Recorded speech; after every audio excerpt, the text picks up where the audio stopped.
163 billion naira. And out of this 163 billion naira,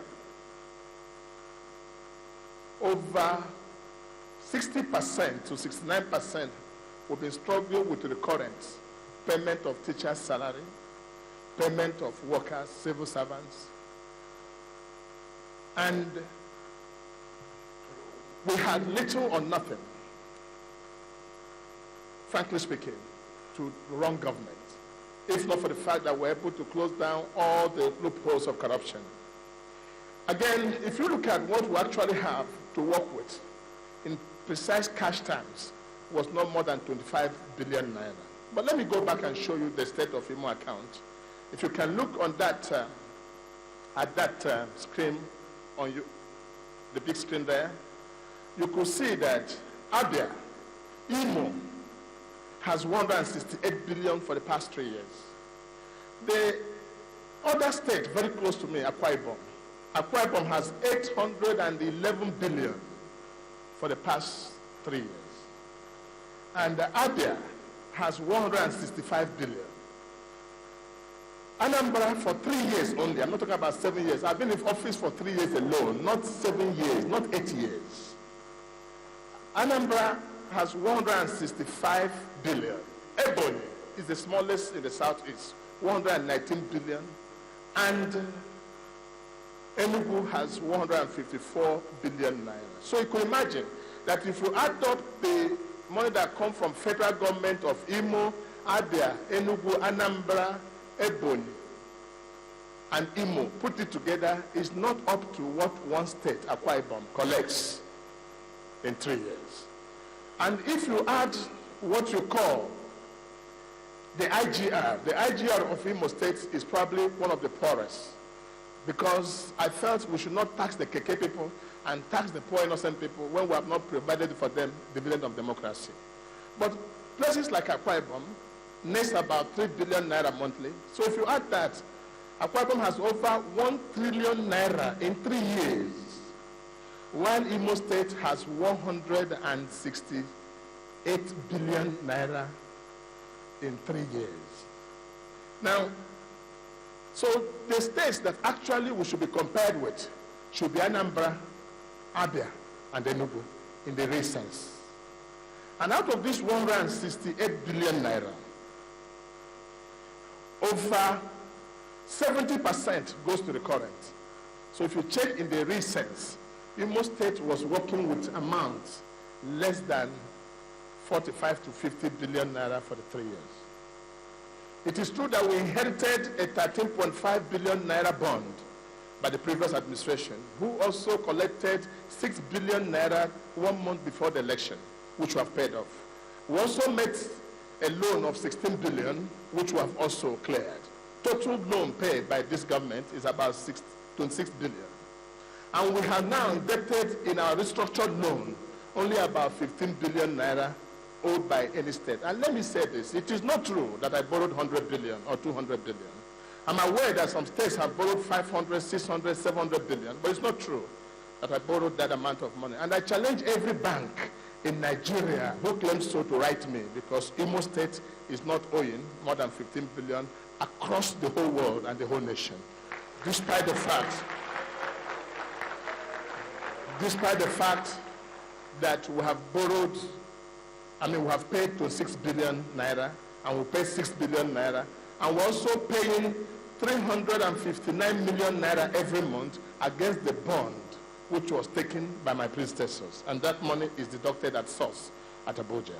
So with this now, ladies and gentlemen, this will probably give you an idea of what we have done with your money. But the unfortunate thing, I must say, is that the EFCC has visited Imo State more than any state in the Federal Republic of Nigeria.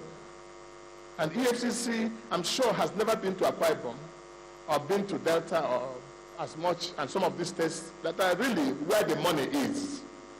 And I wish I have 50% of what goes to Akwa Ibom. It would have been, it would have been a different story altogether. But all the same, gentlemen, at this point, let me go back and show you what happened in 3 months only, just 3 months from January to April.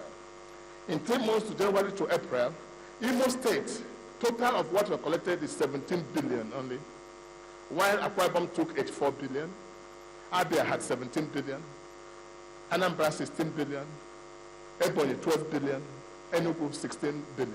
And if you look at this amount again, you see the stand of Imo in 3 months. And out of this money, over 70% was used to pay for teachers. We have spent about 35 billion naira within this period of time on free education to pay for teachers and provide for the free education from primary to secondary to polytechnic to university and to College of Education and College of Nursing in Imo State. Having said so, gentlemen, I think we are now ready to have in you to understand what we have done with the money of Imo State. Now, I want to go to the state of Imo right now, and you look at what I have done with your money. Thereafter, I will. When we came in as a government, we had the youth restiveness. And first, one of it was the youth of Ohajegbema and Oguta. And today, this government has released to Ohajegbema and Oguta the sum of 500 million naira through the Isopadic Fund. And there's total peace in the state. Let me go back to the state of Imo, especially the government house, if they're ready.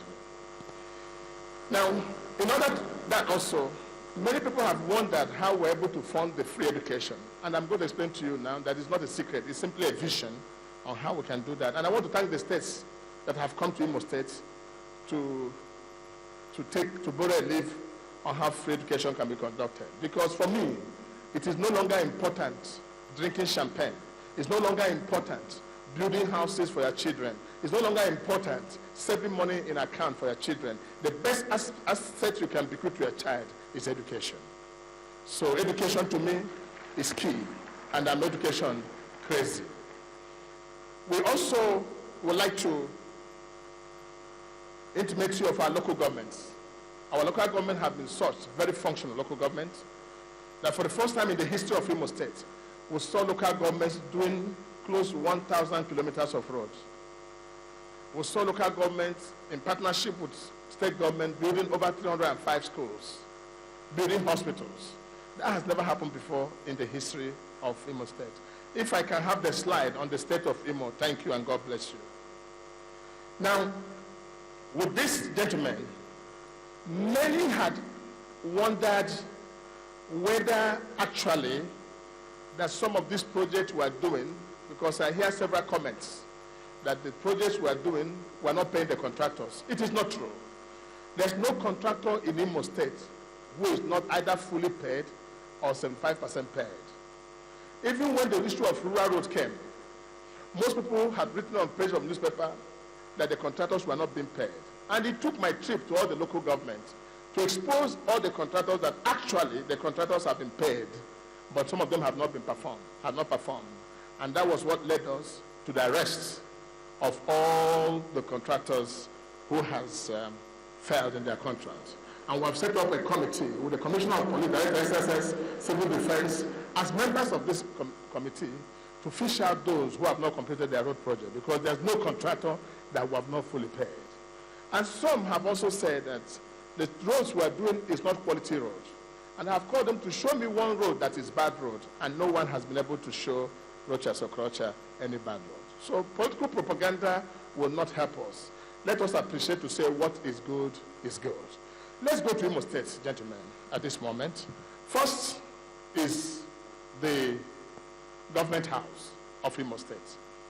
Those of you who have been to Imo State government house will agree with me that what we have now is the brand new government house of Imo State. And today I'm proud to announce that Imo State has perhaps one of the most beautiful government house in the Federal Republic of Nigeria. This was the government house of Imo State when we came in. It was shanty, and some of the buildings there were like buildings in the time of Lord Lugard. Actually, some of them were built when Douglas, the white man, was here. And when I came in here, one of the embarrassments I saw was what is called the multipurpose hall. That's the multipurpose hall of Imo State, for those of you who may have forgotten history. The multipurpose hall of Imo State was one built by Sam Bakwe, I think, and it was a toilet tiles that was used in the on the floor of the Sambakwe.